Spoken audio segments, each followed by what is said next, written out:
Hello everybody, it's Kat here and welcome back to my channel. Today we are building a tiny home, but I wanted to make it into a loft. So having the upstairs kind of look over the downstairs. I had to actually Google to figure out how to do this. I played around a bit with the shell before recording, one to save my editing self later, but also to just kind of make sure that I knew how to get that loft style effect.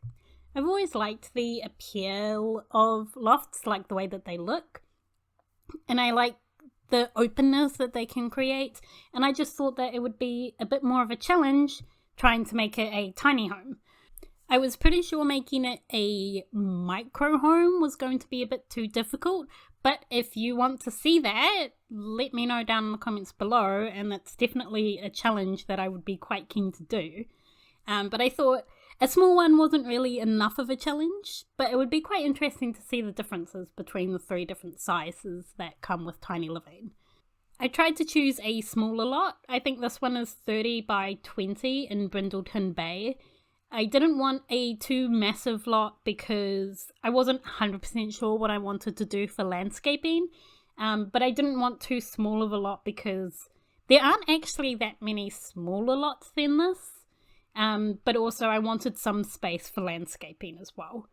The outside of this house ended up being quite cats and dogs like. All the windows and wallpaper is from cats and dogs, and I quite like that little cottage feel that the house gives off. I thought it was really quaint, and I wanted to surround it with a little bit more trees and bushes and a little bit of landscaping out the front as well. I'm actually showing the landscaping, which is something that I don't often do, but some of the items that I found, some of the trees and the rocks are in debug mode, so live edit objects and the hidden objects that the game has. So I just used the cheat to get to those. For the inside, I wanted to keep that little quaint feel. So I was trying to go for quite open spaces, quite light colours, like light timber and white. It seems to be a kind of theme that I'm going for with a lot of my builds recently. I'm quite liking the light neutral tones and also chucking a bit of blue accents in there as well, which you'll see later on with the furnishings. For the wood, I wanted to keep it quite cohesive wooden flooring throughout the whole loft. Throughout the whole house, and then just add some tiling into the bathroom. I did toss and turn a lot about what wallpaper I wanted to use, but the ones from Eco Lifestyle seemed to be the best option, and then I used one from Cats and Dogs again for the kitchen. The kitchen did give me a bit of a nightmare. It was originally going to be a kitchen and dining room. I had previously played around with putting some objects in the build off camera to try to see if the shape was right, and I don't know if I rebuilt the house wrong or if I just wasn't thinking straight, but it just didn't turn out. I fiddled around for ages to resizing the room, reorganizing the furniture, trying to keep that 64 tile limit. In the end, the best option that I came up with was to just rearrange all of the furniture to be able to fit a small dining table in. I like the wooden cabinets that I chose for this. The cabinetry ones I feel look different than the actual countertops, and they look better because they've got that wooden texture on top, but I don't know, it just all seems to flow quite well with a lot of whites and yellows in the kitchen as well. Putting accessories in the kitchen was a little bit difficult. I wanted to put a microwave, but then there wasn't any space. But then after rearranging all the furniture, all the counters and everything, it just kind of wiggling around to make some space. It ended up being quite a small little cozy kitchen and dining room. It's something that I think you would probably see quite often in small cottage style homes. It's definitely the look that I was going for. Painting on the wall though was a little bit more difficult, trying to find something that matched the aesthetic of the rest of the kitchen and dining room, I suppose. I mean, I could have left it blank and I think it looked okay blank, but I did want to add a painting because I like adding paintings to my builds. For the bathroom, I wanted to make this a full bath, so a shower bath combo. I really like these towel racks from Laundry Day. I think they're really cute. And then I started getting away from cats and dogs and started using a lot of tiny living stuff, which I think fits quite well because the home is a tiny home, and a lot of the furnishings look good and complement that style of home. I always have this issue, I suppose you could say, of like configuring my bathrooms. I just build a room and then I don't really plan where everything's gonna go, so I can adjust a few things for that bathroom to work a bit better. For the lounge, I really like these Laundry Day seats. I think the wicker kind of style to them really gives off that cozy look. I wanted something quite small again and just to fit in with the rest of the house. The wood tones and the brown tones were a bit more difficult to kind of match, so I did end up going for a bit of a darker tone and then just brightening it up with that blue rug, like I mentioned before, back with the blue accents.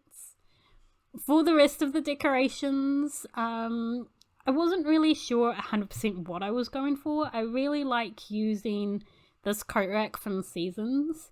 I think it really just adds realism to the houses. Like, a lot of people have an area where they put their shoes and coats and everything. This little decoration, I don't know what exactly you'd call it, from Laundry Day. I absolutely love it. It is so cute, and I don't think I've ever used it before. So I managed to fit that in there, and that just adds to that cottage feel. Typically in my lounges, I do like to add a bit of storage, so I had only 2 spaces to kind of think about where I could fit a bookcase. This one just seemed to fit really nicely between the doorways. The brown matched again, and it just helps to tie in that space. And then underneath the staircase, I thought, why not put a little stool, something that's probably stored there or something, and it just comes out when you need it. Lighting, I usually change room by room. I usually have different lights in all the different rooms of my house, but because this one was kept open, I thought the same light would probably be a bit more cohesive, and it just made a little bit more sense. For the bed, I obviously went with this eco lifestyle bed. I'm obsessed with it right now, and just the tones and the blankets and everything just, I don't know, it just matches everything else, I guess, in this house. I realised I didn't have enough room for a dresser, so I popped one beside the bed instead of a bedside table. I mean, this house is probably for maybe 1 or 2 people, and I thought, I mean, that's okay. Kind of makes sense. People sometimes have bigger desks next to their bed anyway. And then it gave me a bit more space to add some mirrors, and then another painting on the wall to match the one downstairs. For the last bit of decoration for the inside of the house, I just went for a nice rug as well, and then curtains. And oh my goodness, these curtains just gave me such a headache. I couldn't decide which ones to use. They wouldn't fit on the windows properly, but I thought curtains would actually just add to it quite well, and just help tie in the realism of the house, but it just was a little bit of a nightmare. And I just had to rearrange the bathroom because it didn't really fit well with that either. And then the outside, I just wanted to add a little balcony chair, a little table, and then some more plants. I like the fact that I managed to put a ladder in there, so there's another entranceway as well to just help fit with getting access into the house. And it's kind of like a fire escape that you would normally see. So that is the finished build, guys. Thanks so much for watching this video. This house is up on the gallery under Tiny Loft. I actually had a lot of fun building this, and the latter half of the house was actually really easy to decorate, I think, once I got that theme in my head. Please let me know down below what other builds you would like to see, whether you'd like me to try to make a loft house of a different size, like a micro home or even a mansion. Or just any other build challenges that you would like to see.